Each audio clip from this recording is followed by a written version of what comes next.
बाप खेती बाड़ी करते थे, खेती भी किया, खेती में हमें नुकसान हुआ, सारी फसल सड़ गई, पानी बरसा। मैंने सोच लिया कि अब खेती तो नहीं करूँगा, खेती है लेकिन खेती नहीं करूँगा। यहाँ से भाग के दिल्ली गया। पहले तो चपरासी का काम किया एक अलमारी की दुकान पे, उसके बाद हमने रिक्शा चलाया राजा आयरन फैक्ट्री में, ट्रॉली रिक्शा जो अलमारी ढोते थे, और एक संयोग बना के जो बॉम्बे में जाके भाजी पाला का बिजनेस किया। अच्छा, भाजी भी बेची है रोड पे बैठ के। जिसने किया शर्म उसके फूटे कर्म। उस टाइम मेरे पास बिस्तर भी नहीं था, तो जिस अलमारी की फैक्ट्री में काम करते थे वहाँ पैकिंग के लिए बोरा आता था, पट्टी जी।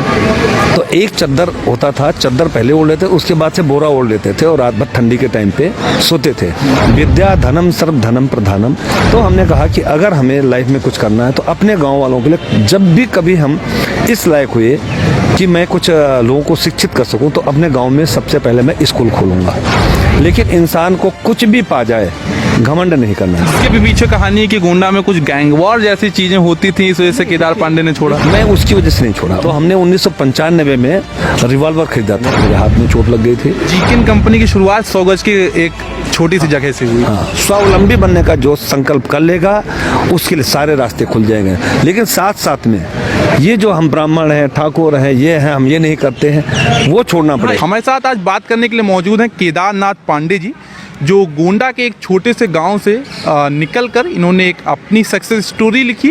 इन्होंने एक अपनी कंपनी सेटअप की जो आज इंडिया की मानी जानी कंपनियों में से एक है, जिसका नाम है जीकिन सीटिंग कलेक्शन के नाम से है। बड़े उद्योगपतियों के बीच में आज इनका नाम चलता है और ये गोंडा के एक छोटे से गांव से निकले हैं। आज सौभाग्य है गोंडा का कि ये वापस गोंडा की धरती पे हैं। इन्हीं से बातचीत करेंगे और जानेंगे कि क्या रही आपकी स्टोरी। जब कोई बच्चा छोटा होता है, पढ़ाई करता है, तो वो सपने ज़रूर देखता है कि मैं बड़ा होकर ये बनूंगा या बड़ा होकर मैं ये करूंगा। केदारनाथ पांडे ने बचपन में क्या सपना, कभी बिजनेसमैन का सपना देखा था या क्या सपने थे? देखिए, सपने तो सारे लोग देखते हैं, हमने भी सपने देखे। जब हम पढ़ाई कर रहे थे उस टाइम इतना कुछ तो नहीं सोचा था कि इतना कुछ भगवान देंगे, लेकिन हम मानते हैं कि अगर भाग्य में लिखा हुआ है और कर्म करते हैं तो कोई भी चीज़ इस दुनिया में असंभव नहीं है जी। चाहे पैसा कमाना हो, सामाजिक कार्य करना हो, अधिकारी बनना हो, नेता बनना हो, लेकिन उसके लिए संकल्प, दृढ़ संकल्प होना बहुत जरूरी है।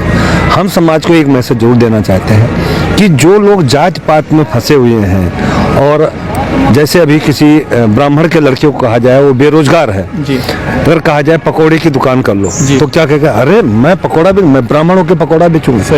यही हमारे समाज की कमी है कि जो अपने आप को छोटे काम को बहुत छोटा आंकते हैं। नाई की दुकान करने वाला बंदा, अब तो जमाना चला गया ना कि नाई ही उसका जो है वो करेगा, अब तो कोई भी नाई का काम कर सकता है। इसी तरह से सब्जी की दुकान करना, फ्रूट की दुकान करना, कुछ भी करना।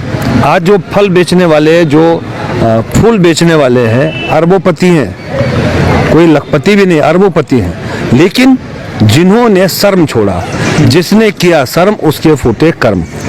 मैं शुरुआत से बात करूं, अगर हम आपकी जीरो से स्टोरी शुरू करें, कभी सोचा था कि इतना बड़ा बिजनेस सेटअप करेंगे, या क्या सपने थे? क्या कोई नौकरी करने का सपना था? कुछ तो सोचा होगा, एक युवा, जब आप युवा रहे होंगे तो कुछ तो दिमाग में चलता रहा होगा कि ये करेंगे हम बड़े होकर। मेरा एक ही संकल्प था, जो आपने मेरी दुखते रख पे बात किया है जी। मेरे दिल में एक ही संकल्प है, मैं स्वावलंबी बनूंगा। स्वावलंबी मतलब ऐसा नहीं है कि मैं नौकरी करूंगा, मैं ये करूंगा, जो कुछ करूंगा मुझे किसी की मदद की जरूरत नहीं है। मैं खुद का मालिक बनूंगा, खुद का मालिक बनूंगा। ये मेरा शुरू से पहला संकल्प था। जब 10th में पढ़ रहे थे तब किस मुसीबत से हम स्कूल जाते थे ये मैं जानता हूँ, या मेरी फैमिली के, जो मीडियम फैमिली में हम पैदा हुए हैं, इसी किलकी गांव में, ब्राह्मण परिवार में। लालन पालन भी मीडियम फैमिली में, आप समझते हैं कि गांव में कैसा होता है। मतलब फीस भरने के लिए भी पैसे नहीं होते हैं और कपड़े और किताब तो दूसरे नंबर पे आते हैं। लेकिन मेरे भाग्य में लिखा हुआ था, मेरे माँ बाप ने हमारा लालन पालन किया।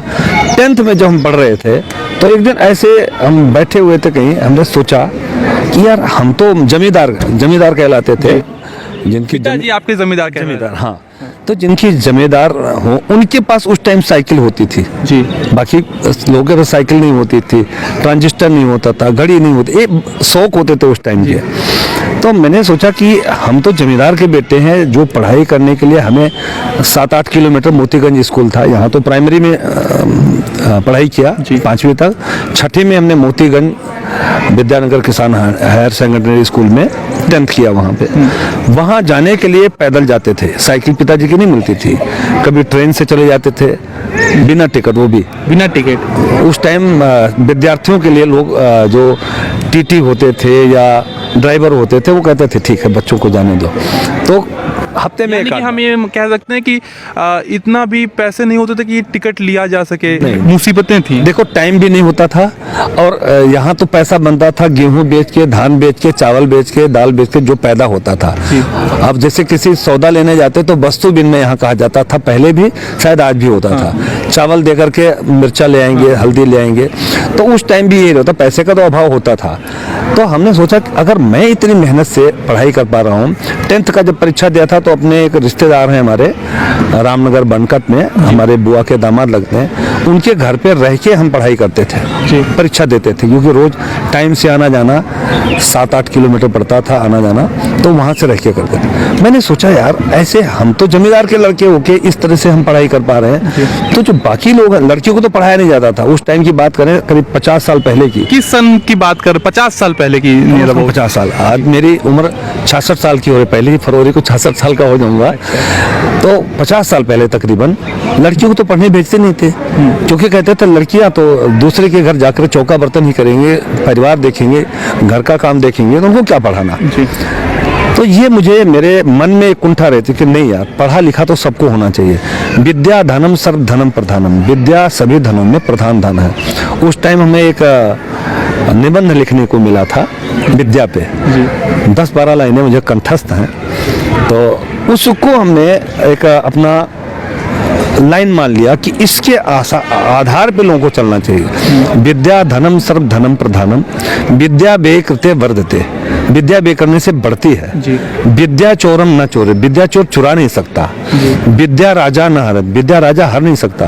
विद्या भ्राता न विभजते, विद्या भाइयों में बांटा नहीं जा सकता। विद्या विदेश गमने स्वबंधु जना भवत, विद्या विदेश में जाने के बाद भी आपका भाई के समान साथ देता है। विद्या ददाति विनयम, विद्वान बंदा विनयी हो जाता है, उसके अंदर अकल आ जाती है, सलीका आ जाता है। तो हमने कहा कि अगर हमें लाइफ में कुछ करना है तो अपने गांव वालों के लिए, जब भी कभी हम इस लायक हुए कि मैं कुछ लोगों को शिक्षित कर सकूं, तो अपने गांव में सबसे पहले मैं स्कूल खोलूंगा। ये 10th में जब पढ़ते थे तब मेरा संकल्प था। आज आप इस लायक हो गए कि आप स्कूल बना सकते हैं, कॉलेज बना सकते हैं। हमें थोड़ी सी वो कहानी बताइए कि जब आप 10th में थे और आज आप जिस स्तर पे हैं, ये बीच का रास्ता कैसे था, क्या कहानी थी? देखिए, जो कहते हैं ना कि भाग्य जिसे कहते हैं, भाग्य में जो लिखा होता है वो एन कीन प्रकार वो करा लेते हैं जी। आप जहाँ पैदा हुए, क्या हम सोच सकते थे हम दिल्ली में जाके बिजनेस करेंगे, हम बॉम्बे में जा करके भाजी पाला मार्केट में बिजनेस करेंगे, हम दिल्ली में रिक्शा चलाएंगे, हम चपरासी का भी सारा काम किया हमने। लेकिन हम यहाँ जो कामयाब हुए या जो भी आगे कामयाबी मिलेगी, हम इस जो लोग सोचते हैं ना कि ब्राह्मण होके नहीं करूँगा, ठाकुर होके नहीं करूँगा, मैंने उसको अपने कोर्स से हटा दिया। हम एक सामान्य इंसान है और कोई भी काम हमारे लिए असंभव नहीं है और कोई छोटा नहीं है। केदारनाथ पांडे जब गोंडा से निकले तो उन्होंने रिक्शा भी चलाया, उन्होंने चपरासी का भी काम किया। पहले तो चपरासी का काम किया, एक अलमारी की दुकान पे, भारतीय फर्नीचर 5वां रोड पे, बहुत छोटी सी दुकान थी। उसके बाद हमने एक आरा मशीन पे काम किया, जो आरा मशीन बनाते थे, वहाँ पे भी चपरासी काम किया 12 दिन या 15 दिन। उसके बाद हमने रिक्शा चलाया राजा आयरन फैक्ट्री में, ट्रॉली रिक्शा जो अलमारी ढोते थे। उसके बाद मेरा संकल्प था यार मैं रिक्शा, तो हमने 5 रिक्शा किराए पे खरीद के किराए पे चलाना शुरू किया, उससे भी 500 रुपये महीना आमदनी होनी शुरू हुई। फिर हमने कहा मैं 3 व्हीलर चलाऊंगा, 3 व्हीलर खरीदूंगा, इस सपने से भी आगे बढ़े। तो 1 महीना 3 व्हीलर भी चलाना सीखा कि ये होगा कि अपना 3 व्हीलर चलाऊंगा, स्वावलंबी रहूंगा, और फिर 10-12 3 व्हीलर खरीदूंगा और किराए पे चलाऊंगा, फिर टैक्सी स्टैंड खोल देगा, ऐसा पहले सोच थी। उसी बीच में कुछ घटना गाँव पे हो गई।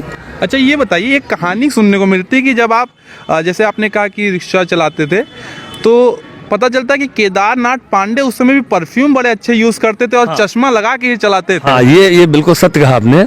हम जब रानी झांसी रोड पे जब हम रिक्शा चलाते थे तो हम हाफ पैंट जी और उससे मैचिंग शर्ट, बेल्ट, मोजा, जूता हम डेली पॉलिश करते थे। ब्राउन कलर का जूता होता था और चश्मा लगा के परफ्यूम। और उस टाइम केमी साबुन, इम्पोर्टेड साबुन आता था जो 25 रुपए का मिलता था, आज के करीब 45 साल पहले। तो वो मैं यूज करता था। उसके बाद एक मोती साबुन आता था तो 420 रुपए का मिलता था। उस समय का माना जाना साबुन, वो हमारे जो बॉस थे, एक बार वो नीचे वॉशरूम में गए हाथ धोने के लिए, तो बोले बेटा कोई साबुन होगा, तो हमने लाके वो दिया। बोले तू मोती साबुन इस्तेमाल करता है? मैंने कहा हाँ। बोले हम घर में नहीं खरीद के ले जाते हैं, 420 रुपए का साबुन है और मैं रिक्शा चला रहा हूँ, 420 रुपए का साबुन इस्तेमाल कर। तो मेरी जो महत्वाकांक्षा थी वो ऊंची थी कि एक कपड़ा पहनेगा। मैं जो कपड़ा पहनता था शाम को उसको धुल के कच्चा बनियान पहन के और लेट जाता था। और लेटने के लिए भी बताता हूँ, उस टाइम मेरे पास बिस्तर भी नहीं था। तो जिस अलमारी की फैक्ट्री में काम करते थे वहाँ पैकिंग के लिए बोरा आता था, पट्टी जी। तो एक चद्दर होता था, चद्दर पहले ओढ़ लेते, उसके बाद से बोरा ओढ़ लेते थे और रात भर ठंडी के टाइम पे सोते थे। लेकिन जो कपड़ा दिन में पहने तो वो साफ करके फिर सवेरे वो पहनते थे। मतलब साफ कर लेते थे कि सुबह चमकता हुआ कपड़ा फिर से बदन पे आए। प्रेस करा के, जब प्रेस करा के। और जब मैं किसी दुकान में घुसता था चश्मा से तो खड़े हो जाते थे कि कस्टमर आ गया। फिर थोड़ी देर में समझते अरे पांडे आ जा बैठ जा। आज मैं जाता हूँ तो वो पूरे परिवार से क्या, पूरा जो रानी झांसी रोड के लोग मिलने आते हैं मेरे से। और अभी तो टाइम मांगते हैं कि क्या पांडे जी से मुलाकात हो जाएगी। आज वो टाइम है, एक वो टाइम था, लेकिन हमारे लिए वो भी टाइम बहुत अच्छा था, ये भी टाइम अच्छा है।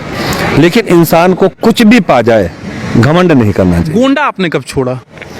गोंडा आप समझ लिए सन 82 में छोड़ दिया था। इसके भी पीछे कहानी है कि गोंडा में कुछ गैंग वॉर जैसी चीजें होती थी, इस वजह से केदार पांडे ने छोड़ा। ऐसा है, मैं उसकी वजह से नहीं छोड़ा, वो भाग्य का खेल था। कुछ बताएंगे उसके बारे में थोड़ा सा? ये जो पेड़ है जिसके नीचे लोग आकर के जो रात को डकैती करते थे, जो उसका सामान यहाँ बेचते थे। अच्छा, मतलब उस टाइम की बात 50 साल पहले की बात है, ऐसा हमने सुना है, हमने तो देखा नहीं कभी। और आज वहीं लोग विद्यार्जन करते हैं, विद्यालय बना हुआ है। एक ये बदलाव आया। दूसरा देखिए, जब भी आपके भाग्य में लिखा होता है तो यहाँ के पढ़े हुए लड़के 10 लड़के शायद साइंटिस्ट हैं जी, ऑल ओवर वर्ल्ड में। कोई अमेरिका में, कोई ब्रिटेन में है, यही के पढ़े हुए।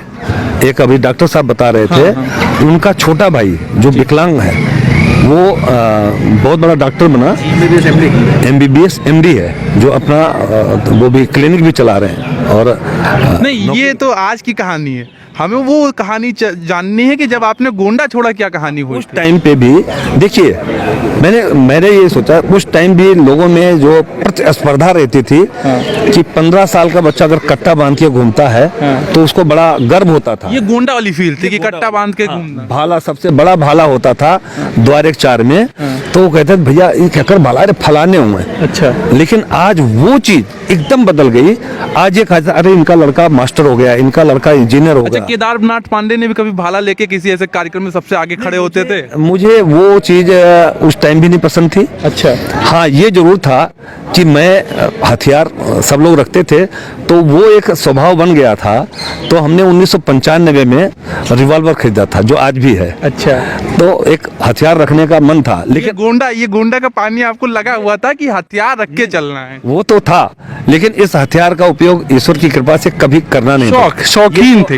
आज तो सुरक्षा की दृष्टि से, पहले शौक था, आज सुरक्षा की दृष्टि से। अब जब मैं सिक्योरिटी के साथ आता हूँ तब मैं रिवॉल्वर ही नहीं लाता हूँ। अच्छा, तो ऐसी बहुत सारी चीजें थी समाज में, लेकिन विद्यालय होने से बहुत कुछ बदलाव आया।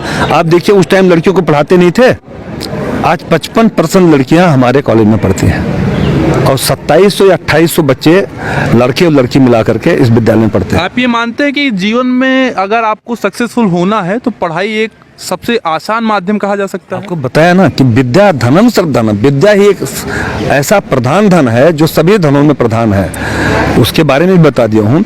विद्वान व्यक्ति कुछ भी कर सकता है। आप किसी चौराहे पे एक ट्रक ड्राइवर भी जा रहा है, अगर वो अनपढ़ है और चौराहे पे लिखा हुआ है ये बॉम्बे जाती है, ये दिल्ली जाती है, ये दूसरी मतलब चारों दिशाओं में जाती है, अगर वो अनपढ़ है तो किसी रास्ते पे चला गया 100 किलोमीटर, सवेरा हुआ, किसी से पूछा तो कहेंगे भाई तू तो 100 किलोमीटर गलत आ गया। लेकिन अगर 5वीं पढ़ा हुआ है तो बोर्ड पढ़ के सही रास्ते को चुन लेगा। तो पढ़ाई का बहुत एक, वो कहते हैं ना, पढ़े लिखे की 4 आंखें हो जाती हैं। मैं वहाँ उदाहरण दे रहा हूँ कि 4 आंखें ऐसी हो जाती हैं।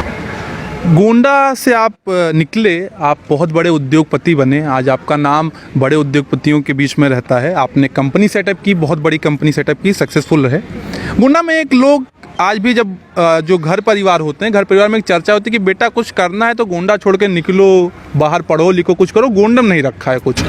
देखिए, ये बात भी सत्य है किसी हद तक। सबसे पहले पढ़ाई लिखाई करने के लिए जब आपके पास साधन है, जितना साधन है उससे तो पहले बेसिक शिक्षा प्राप्त करनी पड़ेगी।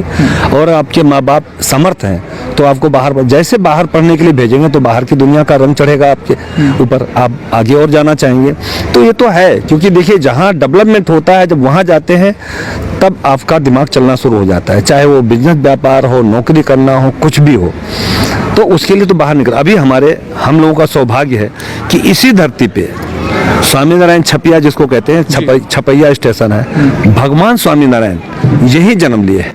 मैं यही कहना चाहता हूँ कि गोंडा की धरती का एक अलग इतिहास रहा है। बड़े राजनेता रहे हों, बड़े प्रोफेसर रहे हों, बड़े अधिकारी रहे हों गोंडा से, आप भी गोंडा से बड़े उद्योगपति निकले, लेकिन आखिर गोंडा में ऐसी माहौल क्यों नहीं बन पा रहा है कि बच्चा यहीं रह के कुछ कर पाए? नहीं, देखिए, वो जब बच्चे में ये पहले तो वो प्रथा ही गलत चलती थी जी, कि लोग में मतलब बदमाश होना या लोगों को डरा के रखना, एक प्रथा चल रही थी। जब पढ़े लिखे लोग समाज होने लगे, पढ़ लिख के लोग अच्छे रास्ते चुनने लगे तो रास्ता निकलता जाता। मैं कहता हूँ गोंडा में कितनी सारी चीज़ें करने की आवश्यकता है। आज किसी भी शहर में चले जाए, जो दुकानें खुलती हैं आज वो दुकान, लेकिन संकल्प है, कहते मैं दुकान करूंगा, नहीं मैं तो नौकरी करूंगा। अरे भाई, नौकरी में क्या रखा? मैं तो कहता हूँ नौकरी तो छोड़ ही देना चाहिए, सोचना ही नहीं चाहिए नौकरी के बारे में। स्वरोजगार, स्वावलंबी बनने का जो संकल्प कर लेगा उसके लिए सारे रास्ते खुल जाएंगे। लेकिन साथ साथ में ये जो हम ब्राह्मण हैं, ठाकुर हैं, ये है, हम ये नहीं करते हैं, वो छोड़ना पड़ेगा। इस पे आप बार बार कह रहे हैं, मैं इस पे थोड़ा और विस्तार से जानना चाहता हूँ कि आपने भी, जैसे आपने बताया कि आपने कुर्सी बनाने से एक काम शुरू किया था। ब्राह्मण परिवार का कोई होता है तो जैसा आपने बताया कि एक होता है कि मैं ये नहीं करूँगा, ये मानसिकता कैसे बदलेगी या कैसी होनी चाहिए मानसिकता? नहीं, देखिए, जैसे आप मेरा इंटरव्यू ले रहे हैं जी, मैं अपनी बीती बता रहा हूँ कि मैं एक मीडियम फैमिली से शुरुआत हुआ, रिक्शा भी चलाया, चपरासी काम किया और एक संयोग बना के जो बॉम्बे में जाके भाजी पाला का बिजनेस किया। अच्छा, भाजी भी बेची है रोड पे बैठ के। जी, कभी आपके अंदर ऐसे नहीं है कि मैं ब्राह्मण हूँ, मैं ये तो नहीं कर सकता? वही चीज नहीं सोचा हमने, और वही चीज नहीं सोचना। जो ये सोचेगा वो उन्नति नहीं कर पाएगा। तो ब्राह्मण बन के घर पे बैठे रहो। अगर आप एक इंसान हैं और सारी साधन इस धरती पे क्या नहीं है, सब कुछ है। कहते ना कि जो है, जिंदगी देने वाले ने सब कुछ दिया, पाने वाले न पाए तो वो क्या करे ऊपर वाला। अक्ल दी, शकल दी, दे दिया कुल जहां, पाने वाले न पाए तो क्या। इसी धरती पे सारी वस्तुएं हैं, चाहे हीरा मोती सोना चांदी रुपया पैसा जो भी है इसी धरती पे ना। और सभी आज गोंडा शहर में बैठे हुए कहाँ के सरदार जी हैं, जो पंजाब से आए होंगे, जो सेठ लोग हैं, गुप्ता बनिया जो भी है, आज बढ़िया से दुकानें चल रही हैं उनकी। लेकिन ग्रामीण क्षेत्र के लोग क्यों नहीं सोचते, अरे बनिया काम करेंगे। लेकिन भैया हमें तो कभी ऐसा फील नहीं हुआ, क्योंकि मैंने सोचा, देखिए आज बड़े से बड़े किसी भी नेता का नाम ले लें, किसी संत का नाम ले लें। अब कोई संत रविदास आएंगे तो उनका पैर नहीं छूं, मैं तो छूंगा। मुझे ये नहीं देखना है कि वो किस जाति के थे, उनकी गुण का जो है आदर करते हैं, सम्मान करते हैं। अगर मैं आपसे जानना चाहूँ कि आपका सक्सेस मंत्र क्या रहा, कोई ऐसा मंत्र जो आपने ये लेके चला हो, जिंदगी में ये फॉलो करूंगा मैं, और उससे आपको लाभ मिला हो, आप उससे सक्सेसफुल बने हो? देखिए, खेती से शुरुआत किया, माँ बाप खेती बाड़ी करते थे, खेती भी किया, खेती में हमें नुकसान हुआ, सारी फसल सड़ गई, पानी बरसा। मैंने सोच लिया कि अब खेती तो नहीं करूँगा, खेती है लेकिन खेती नहीं करूँगा। यहाँ से भाग के दिल्ली गया, दिल्ली में जो अभी आपको बताया चपरासी का ये वो सारा काम किया। उसी दौरान संजोग बना, एक ऐसी घटना घटी कि उसकी वजह से हमें बॉम्बे जाना पड़ा इलाज कराने। मेरे हाथ में चोट लग गई थी। मैं वही घटना बार बार जानना चाहता हूँ लेकिन आप बता नहीं रहे हैं। मैं बता रहा हूँ, मेरे हाथ में ये चोट लगी थी। ये क्रैकर फायर हुआ था, जो दिवाली में बम दगाते ना, तो सुतली वाला बम था। पलीता जला दिया, पलीता जल गया, फायर नहीं हुआ। मैंने समझा ये फुस्से हुई, ये बचपन की बात है, करीब 40-45 साल पहले की है। मैंने उसको उठा लिया और उसमें आग थी, उसी टाइम वो फट गया तो हाथ जख्मी हो गया। तो यहाँ काफ़ी कुछ इलाज कराया, प्राथमिक उपचार हुआ सिसोदिया में, ठीक नहीं हुआ तो बॉम्बे चला गया मैं। उधर मैं पट्टी बांध के फुटपाथ पे बैठता था और भाजी पाला का बिजनेस करता था। आप सोच सकते हैं कि मैंने वहाँ भी 1 रुपया नहीं लगाया। और ये जितनी स्टोरी सुना रहा हूँ ये बगैर पैसे का बिजनेस किया, 1 रुपया अपना नहीं लगाया। 1 रुपया मतलब गोल्ड सिक्का 1 रुपया मैंने अपने लाइफ में अपना नहीं लगाया। फर्नीचर का जब काम शुरू किया तो किसी ने कहा कि ये फर्नीचर बना सको, मैंने कहा बना सकते हैं। मैं आपको बता दूं कि जीकेन सीटिंग कलेक्शन आज टॉप ब्रांड फर्नीचर की कंपनी है और आप उसके मैनेजिंग डायरेक्टर हैं। हमें इस कंपनी के बारे में बताइए कि ये कैसे सेटअप हुआ, आपने के मन में ये प्लान कैसे आया? हाँ, वही मैं बता रहा हूँ। रानी झांसी रोड पे राजा आयरन फैक्ट्री में, जहाँ हम एज ए सेल्समैन उस टाइम रिक्शा चलाना छोड़ के एज ए सेल्समैन हो गया था, तो उसी दौरान उनके पड़ोसी, हमारे पूरा मार्केट में हमारा नाम बहुत अच्छा जाना जाता था। तो एक पड़ोसी थे जो एम्पायर सेफ कंपनी के नाम से कंपनी थी, उनके जो मैनेजिंग डायरेक्टर थे उनका लड़का रतिंदर पाल सिंह, वो मेरे से चाहते थे कि हम उनके साथ बैठ के उनके यहाँ एज ए सेल्समैन का काम करें। तो मैंने उनको मना कर दिया, हमने कहा नहीं, अब मैं अपना बिजनेस करूँगा। वही पुरानी मानसिकता कि करना है तो कुछ अपना करना। हाँ, तो उन्होंने कहा कि आप क्या करेंगे? मैंने कहा मैं फर्नीचर का बिजनेस कर सकता हूँ। बोले चेयर टेबल जो राजा में बिकती है ये सब बना लोगे? मैंने कहा बना लेंगे। फिर उनसे हमने जब संकल्प हो गया हमारा, उनका मीटिंग हो गई, तो उन्होंने 2000 रुपये, हमने कहा पैसा अभी है नहीं हमारे पास, तो बोले हम पैसा भी देंगे और किराए की जगह भी दे देंगे। 2000 रुपया पहला एडवांस उनसे लिया और उस 2000 से, अब यहाँ देखिए हमने अपना पैसा नहीं लगाया, वो 2000 से छोटा छोटा जो सामान लगना था उसका एडवांस दिया। और पहले शर्त ये थी कि राजा आयरन में जो काम करता, सगे भाई की दुकान थी रानी झांसी रोड पे एम्पायर, तो ये था कि सगे भाई के यहाँ डायरेक्ट आप नहीं जा सकते, कुछ दिन गैप छोड़ना होगा। तो जब उनसे एडवांस लिया तब बगल वाली दुकान पे 2 महीना हमने काम किया। अच्छा, जहाँ हमने काम करना नहीं था, लेकिन इस वजह से कि ये जो इनका कमिटमेंट है ये क्लियर हो जाए, तो उसके बाद फिर पैसे की डिमांड हुई, उन्होंने और पैसा दिया। फिर एक जगह 100 गज की जगह उन्होंने किराए पे दिया। टेलीफोन उस टाइम वो रिंग वाला था, घुमाने वाला, तो उसका जो भी किराया पड़ता था वो भी लेते थे पर काल का, और वहाँ से हमने बिजनेस शुरू किया। पहले जीकेन कंपनी की शुरुआत 100 गज के एक छोटी सी जगह से हुई। हाँ, किराए की जगह से, वो भी नाले के ऊपर। वो उन्होंने अपना जिस तरह से उस जगह को बना लिया था, उस पे कितनी कुर्सियां बनाते थे शुरुआत में? शुरुआत में पहले दिन तो पहली कुर्सी बनाई, उसके 1 हफ्ते बाद दूसरी बनाई, फिर 4 बनाया, 6 बनाया। धीरे धीरे हमारे पास लेबर आती गई, धीरे धीरे मशीनें बढ़ाते गए। एक कुर्सी से शुरुआत की थी, आज कितनी है? कुछ नंबर तो होगा ही। आज मेरे पास 2000 कुर्सी पर डे बनती है, पर डे, और कम से कम 2000 लोग हमारे साथ काम करते हैं। और मैक्सिमम सैलरी वाले बंदे जो 7 लाख 8 लाख रुपए महीने वाले बंदे हमारे पास हैं, जिनको अपनी मर्सिडीज गाड़ी हमने उनको चलने के लिए दिया हुआ है। मैक्सिमम एम्प्लॉई को हमने कार दी हुई है चलने के लिए, और रहने की व्यवस्था तो कभी आप आए तो देखिए 1 लाख। ये जीरो से हीरो बनने की कहानी है आपकी। ये भाग्य ले जाता है जी। वैसे तो कौन आदमी हीरो नहीं बनना चाहता, हर आदमी चाहता है मैं पैसे वाला बन जाऊं, मैं ये कर लूं, मैं वो कर लूं, लेकिन जब उसका भाग्य साथ देता है। इसी इलाके से कितने लोग हमारे साथ, आज मेरे ही घर के काफ़ी लोग काम करते हैं, वो भी आगे जा रहे हैं, लेकिन उन्होंने हमें देखा और उसका कॉपी कर रहे हैं। संकल्प किया, मेरे दादू का लड़का मनोज पांडे है, वो भी अच्छा खासा काम कर रहा है। तो जो संकल्प कर लेते हैं, जो ये छोड़ देते हैं छुआछूत और ये सब जो है कि नहीं मैं ब्राह्मण हूँ, मैं कुर्सी का काम करूँ, मैं चपरासी, जिस दिन ये छोड़ेगा बंदा वो आगे जाएगा। आप आज के समय में देखा जाए तो रोजगार की बहुत कमी है, युवा भटक रहे हैं, रोजगार के लिए परेशान रहते हैं। आपने पूरे इंटरव्यू में एक चीज़ पे बहुत एम्फसाइज किया कि स्वरोजगार बनाइए। गोंडा के युवाओं के लिए क्या मैसेज रहेगा आपका? मैं यही कहता हूँ कि गोंडा के जो भी युवा हैं 100, 200, 500, 1000, 2000 किसी को कमी नहीं है जी। और बहुत बड़ा पैसा रख के कोई रोजगार में सफल नहीं होता जी। पहले उसका दृढ़ संकल्प होना चाहिए और कुछ भी काम करें। 2000 वाला भी जो है फ्रूट की दुकान कर सकता है जी। आज देखिए फ्रूट की दुकान करने वाला शाम तक 500 रुपया या 1000 रुपया अपने जेब में लेकर जाता है कमा के। क्या वो नहीं कर सकते? लेकिन नहीं करेंगे। हम बाभन के लड़का वही ठकुरे के लड़का वही हम करे जाबे। लेकिन जिस दिन वो करना शुरू करे इतना रोजगार बिखरा हुआ है, लेकिन कहते हैं मैं गवर्नमेंट की नौकरी चाहिए। काहे की गवर्नमेंट की नौकरी चाहिए? अब क्यों चाहिए? फ्री में काम करेंगे, सैलरी उठाएंगे। नहीं, वो भी बातें हैं, काम भी करते हैं, लेकिन क्यों? जब आप एक संकल्प ये बना लेंगे कि मुझे गवर्नमेंट नौकरी चाहिए, फिर तो नौकरी के लिए मारे गवर्नमेंट के लिए तो नौकरी मिलती नहीं आजकल तो ब्राह्मणों के लिए समझ लो वो आरक्षण के चक्कर में मैक्सिमम तो दूसरी जाति के लोगों को बढ़ावा दिया जाता है। ब्राह्मण का तो नौकरी कोई देता ही नहीं है। नौकरी क्यों हो गई है वैसे बिजनेस सब बढ़ाया जा रहा है। नहीं, मेन क्या है संकल्प करें कि भाई कुछ भी करना पड़ेगा। अच्छा। अब पकौड़ी की दुकान करना हो कितना पैसा लगेगा? जिसको 2000 5000 तक का जरूरत था, 1000 आदमी आ जाए तो मैं 2000 1000 5000 तक मैं हेल्प कर सकता हूँ। वो अपना बिजनेस करना चाहे लाइन से आए मैं देता हूँ, लेकिन संकल्प के साथ। ये नहीं आज लिया तो शाम को गुटखा, फिर थोड़ा सा कमाए तो दारू, ये सब चीजें छोड़ना होता। जो बुरी संगत है, बुरी आदतें हैं, वो छोड़ना पड़ेगा। अच्छे रास्ते पे चलने का संकल्प लेना पड़ेगा और जाति पात और ये सब ऊंच नीच ये सब छोड़ना। कोई काम छोटा नहीं होता।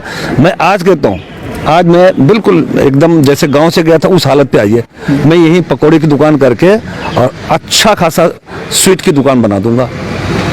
आज जो ये हल्दीराम है पूरे वर्ल्ड में उसका भुजिया मिलता है। किस हिसाब से शुरू किया होगा? आज जितने मिठाई वाले हैं किस हिसाब से शुरू किए होंगे? एक कचौड़ी वाला मशहूर है दिल्ली में, जलेबी वाला मशहूर है दिल्ली में, मतलब छोले भटूरे वाला मशहूर है, जिसके यहाँ लाइन लगती है। दोनका गिना गया था, हमारे ख्याल से 1 करोड़ या 2 करोड़ रुपए इनकम टैक्स वाले लेकर गए थे उससे, दोनका गिन लिए थे। तो क्या अब उसको कहेंगे अरे हम ये काम करेंगे आएंगे? आप उद्योगपति बन गए, आपने एक अपनी जिम्मेदारी निभाई, आपका एक जो सपना था आप उस सपने तक पहुंचे। अब देखा जा रहा है कि समाज सेवा में आप बराबर बने रहते हैं।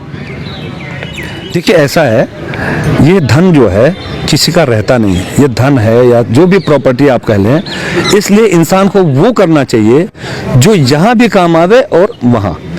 देखिए हम पूरा भारत देश सिर्फ शासन से नहीं चलता, धर्म से ये जो है मतलब संचालन होता है। धन की आड़ में जैसे कहते हैं भैया किसी का बुरा करोगे तो भगवान वहाँ खबर लेगा, ये करेगा। आज धर्म को मानते हैं लोग, हर जाति के चाहे किसी भी समुदाय के लोग हैं, धर्म का अनुकरण करते हैं। नहीं तो आज हमारे यहाँ पुलिस प्रशासन या मिलिट्री कितनी है? 140 करोड़ पब्लिक है। आप लगा लीजिए कितने % होंगे? क्या वो देश चला पा रहे हैं? नहीं। वो उनको तो एक क्राइटेरिया दिया हुआ है कि यहाँ आप कंट्रोल करें, बाकी धर्म से चलता है। तो धर्म कहते हैं कि सब कुछ किसी से पूछे कि भैया मरने के बाद क्या होगा, ये प्रॉपर्टी ले जाओगे? कहते हैं भैया ये तो कोई नहीं ले जाता। ऐसे एक उदाहरण देता हूँ। एक बंदा था जो बहुत बड़ा बिजनेसमैन था, बहुत पैसा कमाया और खूब ऐशो आराम से रहता था। एक बार उसकी मीटिंग हो रही थी तो किसी ने बोला भैया यहाँ तो बहुत अच्छा कमा खा रहे हो, वहाँ की कोई तैयारी किया? बोले वहाँ भी मजे से रहेंगे। बोले यहाँ का कोई सामान नहीं ले जा सकते। बोले ऐसे कैसे होता, कोई तरीका बताओ कि हम वहाँ जा करके ये भी ले जाएं। तो सब लोग चुप हुए कि कोई एक धागा नहीं ले आता, धागा भी होता काट के निकाल देते हैं, कैसे ले जाओगे? एक बंदा खड़ा हो गया, बोले हाँ ले जा सकते हैं। बोला तो बताओ, अभी बताओ कैसे ले जा सकते हैं, इंतजाम करो। बोले ये करेंसी वहाँ नहीं चलती, वहाँ की करेंसी दूसरी है। बोले तो वो करेंसी खरीद लेते हैं। बोले वो करेंसी खरीदी नहीं जाएगी, उसके लिए दान धर्म ही वहाँ की करेंसी है। ये सब यहाँ रह जाएगा, लेकिन जो दान धर्म करेंगे, पुण्य कार्य करेंगे, उसका खाता वहाँ मिलेगा आपको और उसी के अनुसार वहाँ सुविधा मिलेगी। उसी दिन से उस बंदे को समझ में आया कि भाई अमेरिका जाना है तो आपको वहाँ की करेंसी लेनी पड़ती है, लेकिन भगवान के यहाँ जाना है तो कौन सी करेंसी लेकर जाए? पुण्य की करेंसी। फिर उस बंदे ने उसी दिन से पुण्य कार्य करना शुरू किया, बिजनेस भी किया, खूब पैसा कमाया। आज की तारीख में मैं तो ये संकल्प कितनी बार दोहरा चुका हूँ कि लाइफ में अब मैं जो भी कमाऊंगा उसका मैक्सिमम शेयर समाज को दूंगा। समाज को हम पैसा नहीं बांटने आएंगे कि नहीं ये पैसा ले लो, ये ले लो। समाज सेवा, समाज वो कि जिससे उनको फायदा हो। चाहे कोई पढ़ाई करना चाहता है, ये नाथ सेवा ट्रस्ट चला रहे हैं, इसमें कुछ लड़कियों की शादी कराई, आगे भी संकल्प है लड़कियों की शादी कराएंगे।